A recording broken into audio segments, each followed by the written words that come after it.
বড় করলেন অপরূপা দেবী। ক্ষুদিরামের কাছে তিনি তার মা। বয়সের সাথে পাল্লা দিয়ে বাড়ে প্রতিরোধের স্পর্ধা। ব্রিটিশদের অন্যায় অবিচারের সামনে গোলার মতো রুখে দাঁড়ায় কিশোর ক্ষুদিরাম। ভারত মায়ের প্রতি কর্তব্য পালন করতে এগিয়ে আসে 16 বছরের সাহসী ক্ষুদিরাম। যোগ দেয় বিপ্লবীদের দলে। ফোর্টকে হত্যা করার জন্য আমার প্রফুল্লর সাথে আরেকজনকে লাগবে। আমি যাব। তুই পারবি ক্ষুদিরাম? এই দেশ আমাদের দেশ। প্রত্যেক ভারতবাসী যাতে মাথা উঁচু করে বাঁচতে পারে তার জন্য আমি আমরণ লড়াই করে যাব।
তুমি যা করেছো সেটা অস্বীকার করো, প্রাণে বেঁচে যাবে।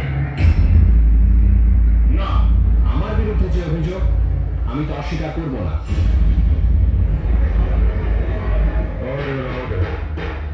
ক্ষুদিরাম বসুকে মৃত্যুদণ্ডে দণ্ডিত করো।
অসাধারণ একটি পারফরমেন্সে তারা